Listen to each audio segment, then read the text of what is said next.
Welcome to Sneha TV. Bengaluru rave party గురించి ఎప్పటికప్పటికి మనకు updates తెలుస్తూ ఉన్నాయి. ముఖ్యంగా ఎవరైతే ఈ యొక్క ఈవెంట్ని ఆర్గనైజ్ చేసినటువంటి వాసు ఉన్నాడో, వాసు సంబంధించినటువంటి వివరాలు మనకి తెలిసాయి. అతను ఏ స్థాయి నుంచి ఏ స్థాయి వరకు ఎదిగాడు, కోట్లకు ఏ విధంగా అధిపతి అయ్యాడు, ఆయన చేసేటువంటి దందాలు ఏంటి అనే విషయాల్ని మనం దాసరి విజ్ఞాన్తో మాట్లాడి మరింత డీటెయిల్గా తెలుసుకునే ప్రయత్నం చేద్దాం. విజ్ఞాన్ గారు హాయ్ అండి.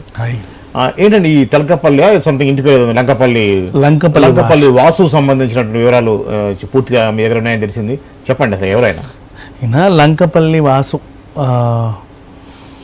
మన ఆంజనేయ వాగు కొండ, మన కొత్తపేట దగ్గర ఆంజనేయ వాగు కొండ పైన చిన్న పూరింట్లో ఉండేవాడు. కొండపైన ప్రాంతాల్లో చిన్న గుడిసెలు వేసుకొని అలా ఉండేవాళ్ళు అనమాట. అంటే కనీసం అది వాళ్ళకి గవర్నమెంట్ ఇచ్చిన స్థలం కూడా కాదు. ఇప్పుడు బేసిక్గా మనం ఇప్పుడు రెహమత్ నగర్ నుంచి మోతీనగర్ వెళ్తుంటే రోడ్డు పక్కన ఇల్లు ఉంటాయి చూసారా, ఊరికి కార్మిక నగర్, అలా అక్కడ అలా ఉండేవాళ్ళు అనమాట చిన్నగా. Slum area, exam slum. వీళ్ళ అమ్మగారు కూలి పనులకి వెళ్ళేది, తండ్రి లేడు. కూలి పనులు అంటే ఎల్ఐసి ఏజెంట్ ఈవిడ. అయినప్పటికీ కూడా ఆ డబ్బులు సరిపోక ఏదో చిన్న పనులు చేసుకుంటూ అలా జీవనం సాగించుకునేవాళ్ళు. ఈయనకి ఏమనిపించిందంటే కేదారేశ్వరపేటలోని లోటస్కి చెందినటువంటి ఒక బుకీ పరిచయం అయ్యాడు. బెట్టింగ్ చేసుకోవచ్చు, ఇలా ఉంటుంది. అంటే చిల్లర ఉండేవి కావు. బేసికలీ 300కి 400 500కి బెట్టింగ్లు ఆడేవాళ్ళు.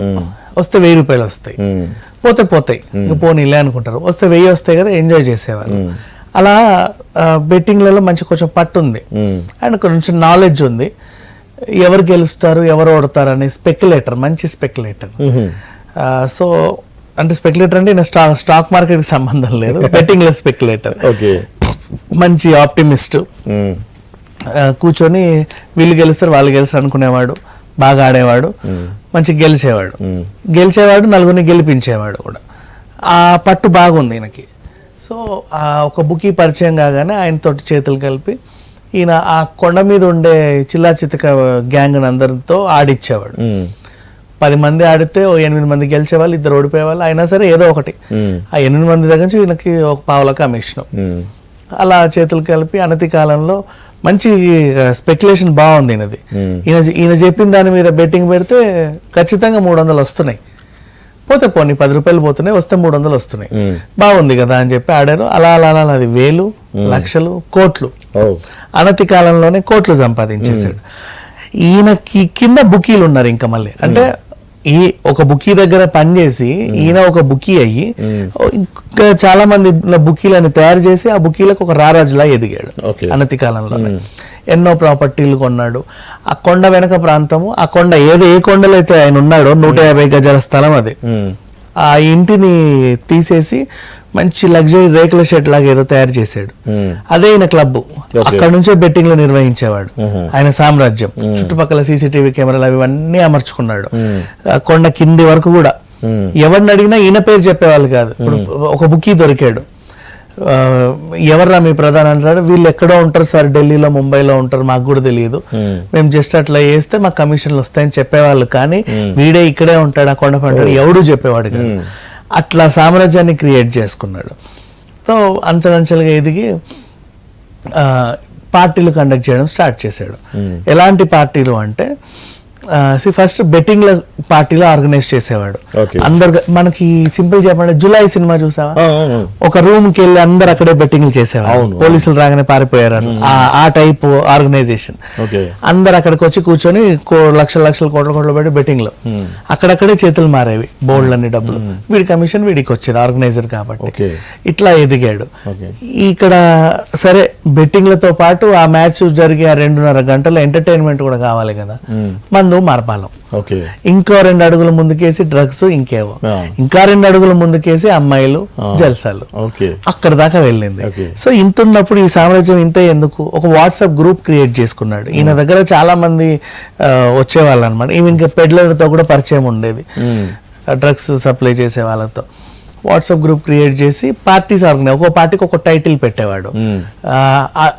డే ఆఫ్టర్ సన్ డౌన్ అని రిచ్ గా ఒక టైటిల్ పెట్టగానే after sundown, after sundown సాయంత్రం ఓ మంచి పార్టీ అని ఆర్గనైజ్ అందరు వచ్చేవాళ్ళు. ఎంత ఫీజు, ఇంత ఫీజు, ఎంట్రీ ఫీజు ఇంత, అక్కడికి వచ్చి మీరు బెట్టింగ్లు ఆడుకోవచ్చు, ఇచ్చేయచ్చు ఏమైనా చేసుకోవచ్చు. ఆ టైప్ లో ఆర్గనైజ్ బాగా పండింది. ఆ తర్వాత పలానా ఒకడు ఉన్నాడు రా బాబు, దూరంగా ఫామ్ హౌస్ తీసుకెళ్లి మంచిగా ఆడిస్తాడు పాడిస్తాడు అని చెప్పేసి ఈ కోళ్ల పందాల మీద ఇంట్రెస్ట్ ఉండే రాజకీయ నాయకులు, ఈ బెట్టింగ్ లో ఇంట్రెస్ట్ ఉండే బిజినెస్ మెన్లు, వీళ్ళందరూ కూడా ఈయన ఒక గ్రూప్ లా క్రియేట్ చేసుకున్నాడు. ఎలా అయితే చికోటి ప్రవీణ్ ఒక గ్రూప్ ని క్రియేట్ చేసి థాయిలాండ్ తీసుకెళ్లి అక్కడ ఆ రోజు అదేంటది కెజినో ఆడించి దొరికి తీసాడో అందరిని, రాజకీయ నాయకులు ప్రముఖుల్ని పట్టుకెళ్ళి, ఆ టైప్ వ్యక్తి ఈయన కూడా. ఇట్లాంటి వాళ్ళు ఉన్నారు, చాలా మంది ఉన్నారు. కొంతమంది అందరికి తెలుసు, కొంతమంది తెలియదు. వాళ్ళ రిచ్నెస్ ని బట్టి వీళ్ళు ఎందుకు ఇలా ఇచ్చారో తెలియదు. ఇప్పుడు చికోటి ప్రవీణ్ ఉన్నాడు, ఆయన దగ్గరికి వెళ్తే అదంతా వింత, ఒక జూ ఉంటది, రకరకాల జంతువులు ఉంటాయి. ఆయన ఒక టైప్ ఆఫ్ రిచ్నెస్, ఎప్పుడు ఇంత నగలు వేసుకొని ఉండేవాడు, ఇట్లా డబ్బులు ఇలా ఏదేచ్చా పంచేవాడు. మా అన్న అని ఆయన కోసం చెప్పుకునే వాళ్ళు చాలా మంది ఉంటారు అక్కడ. అట్లా కొంతమంది ఉంటారు కదా, ఆ టైప్ వ్యక్తిగా ఈయన ఎదిగాడు. ఇప్పుడు Lankapalli Vasu only IPL betting, rave పార్టీలేనా ఇంకా ఇవి పొలిటికల్ బెట్టింగ్లు, మెయిన్ పొలిటికల్ బెట్టింగ్లు, పిఠాపురం బెట్టింగ్ లో ఇట్లాంటి బెట్టింగ్లు అన్ని చేసేవాడు. ఎవరు గెలుస్తారు ఎవరు. నాకున్న ఇన్ఫర్మేషన్ అంటే ఇండియా వైడ్ గా, నాట్ ఓన్లీ తెలంగాణ ఆంధ్ర కాకుండా ఇండియా వైడ్ గా అన్ని రాష్ట్రాల్లో ఎలక్షన్స్ కూడా బెట్టింగ్స్ నిర్వహించేవాడని చెప్పి తెలిసింది. ఏముందండి, చిత్తు బొత్తు ఆట అంతే కదా. బెట్టింగ్ అంటే అయితే చిత్తు లేదా బొత్తు అంతే, జస్ట్ ఇటు అటు బొమ్మ బొరుస ఆటలు హ్యాపీగా ఆడతారు ఎక్కడైనా ఆడడం. అండ్ ఇంకోటి, ఇండియా వర్సెస్ ఈ ఐపీఎల్ మ్యాచ్ లోనే కాదు, ఎక్కడ ఏ మ్యాచ్ లో అయినా బెట్టింగ్లు చేసుకోవచ్చు. ఆ బెట్టింగ్ యాప్లు ఎలా అయితే ఉంటాయో ఇక్కడ డైరెక్ట్ పర్సన్, యాప్ నమ్మని వాళ్ళు పర్సన్ ని నమ్మి అక్కడికి వెళ్తాడు. వీడు ఉన్నాడు కదా దగ్గరే, వాడిని అడగొచ్చు ఏమన్నా తేడా కొడితే. ఆయన కూడా ధైర్యంగా ఆర్గనైజ్ చేసేవాళ్ళు. అలా అలా ఎదిగాడు, బాగా ప్రాపర్టీలు కొన్నాడు, అన్నిటికీ సీసీటీవీలు పెట్టుకొని. ఇప్పుడు ఏంటంటే బెంగళూరు వేదికగా అట్లా హైదరాబాద్ లో ఫామ్ హౌస్ లో ప్లాన్ చేద్దాం అనుకున్నారు. కాకపోతే రేవంత్ రెడ్డి స్ట్రిక్ట్ గా వార్నింగ్ ఇచ్చేసరికి, అంటే ఫామ్ హౌస్ ల మీద నిఘా పెట్టేసరికి బెంగళూరు షిఫ్ట్ అయ్యాడు. అండ్ అక్కడ కూడా కేంపే గౌడ పోలీస్ స్టేషన్ల సమాచారం ప్రకారం వాళ్ళు ఏం చెప్పారంటే, ఈయన ఫామ్ హౌస్ ని బర్త్డే పార్టీ అని తీసుకున్నాడు. అవును, అందుకు అది బర్త్డే పార్టీ అయింది. యాక్చువల్ బర్త్డే కాదు అది, దానికి ఒక టైటిల్ ఉంది, sunset to sunrise victory. Sunset to sunrise లో మళ్ళీ విక్టరీ ఉంది కదా, విక్టరీ పోయి మళ్ళీ ఎలిజెన్స్. మనకి ఇప్పుడు అపార్ట్మెంట్ల పేర్లు ఉంటాయి చూసా, షెప్పైర్, మ్యాన్సన్ అని, ఆ టైప్ పేర్లు మారుతా ఉంటాయి. సన్సెట్ టు సన్ రైజ్ అనేది మెయిన్ టైటిల్, కామన్. దాని కింద ఈ మారుతా ఉంటాయి. దాంట్లో కూడా కేటగిరీలు ఉంటాయి. దాంట్లో ఇప్పుడు నార్మల్ పార్టీ 5,000 ఎంట్రీ ఉంటది, సింపుల్. నెక్స్ట్ అంటే నార్మల్ ఎవరెవరో వచ్చేవాళ్ళు, కాలేజీ పిల్లలు, ఐటీ ఎంప్లాయీస్ వచ్చేవాళ్ళు. నెక్స్ట్ ఇంకొచ్చే రిచ్ పార్టీ ఉంటది. ఎలా ఇంకా చెప్పాలంటే మనకి బిఎన్ఐ బిజినెస్ గ్రూప్స్ లేవు, బిఎన్ఐ ఉంటది, వాళ్ళు సపరేట్ గా పేర్లు మార్చుకుంటా ఉంటారు. అలా ఆ విధంగా ఈయన పేర్లు మారుస్తా బోల్డ్ అన్ని ఆర్గనైజ్ చేశాడు. ఒక్కొక్క పేరుకు సంబంధించి వాట్సాప్ గ్రూప్. ఇప్పుడు విక్టరీలో రిచ్ వీళ్ళు అందరూ ఉంటారు. మళ్ళీ ఇంకేదో డిక్టరీ అని ఉంటది, దాంట్లో ఇంకొంత వేరే ఇంకేదో పిక్టరీ అని ఉంటది, సిల్వర్ గోల్డ్ అట్లా ఆ టైప్ సింపుల్ గా చెప్పాలి అంటే. సో ఆ కేటగిరీ తగ్గట్టుగా వాళ్ళందరూ గ్రూప్ లో మెయింటైన్ చేసేవాడు. ఒక్కొక్క గ్రూప్ కు ఒక్కొక్క రోజు ఆ పార్టీ ఆర్గనైజ్ చేసేవాడు. వాళ్ళందరూ ఆ లొకేషన్ కి వెళ్ళి, లొకేషన్ వెన్యూ తీసుకోవడం మాత్రం బర్త్డే పార్టీ అని తీసుకునేవాడు. ఇక అందరూ వచ్చేవాళ్ళు. అలా గోపాల్ రెడ్డి ఫామ్ హౌస్ ని తీసుకున్నాడు. గోపాల్ రెడ్డి కూడా ఏమంత తక్కువడు కాదు. యథేచ్ఛగా ఎందుకు ఇచ్చాడు అంటే, ఆయనకు కూడా కొంచెం ఇట్లాంటి వ్యవహారాలు బాగా అలవాటు పడి ఉన్నాడు. అందుకని మనది ఎవడేం చేస్తాడు. ఇప్పుడు కాకాని గోవర్ధన్ రెడ్డికి దీనికి ఉన్నటువంటి సంబంధం ఏంటి? ఆయన పేరు ఇప్పటిదాకా దీంట్లో చూసావా, అంటే హేమ అంటే శ్రీకాంత్ అంటున్నారు, కానీ కారు దొరికి, పాస్పోర్ట్ దొరికి, అసలు పేరు తీట్లా.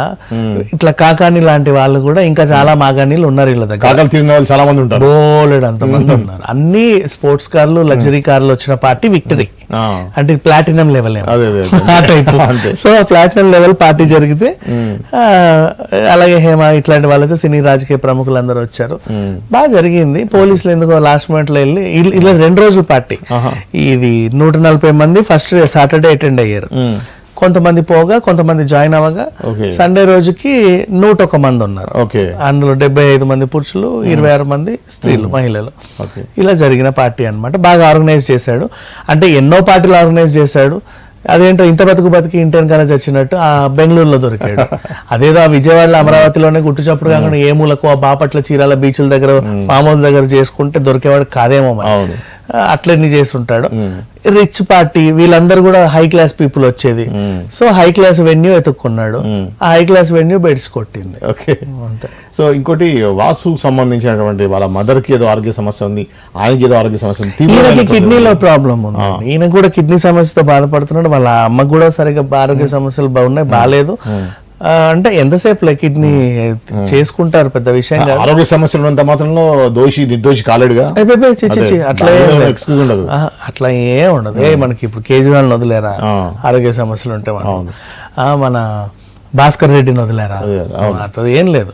బట్ ఇదంతే చేశాడు మొత్తానికి అయితే లంకపల్లి వాసు. అనతి కాలంలో ఎక్కడెక్కడికో ఎదిగి ఇన్ని పరిచయాలు పెంచుకోవడం కూడా గ్రేటే అండి. అవునే కదా, వాళ్ళందరిని ఆర్గనైజ్ చేయడం. లోకల్లో కూడా చాలా మంది ఉంటారు, వీళ్ళు ఏం చేస్తారంటే ఇప్పుడు తంబోలా ఉంది, తంబోలా గేమ్ ని నెంబర్స్ తీసి చిట్టీలు తీసేది ఒకడు ఆర్గనైజ్ చేస్తాడు, అందరు అక్కడికి వచ్చి కూర్చుంటారు, కొట్టేస్తా ఉంటారు, ఒకడికి వస్తుంది బహుమతి. దాన్ని అదేంటంటే ఒక సైడ్ లీగల్, ఇంకో సైడ్ ఇల్లీగల్ లాగా ఉంది.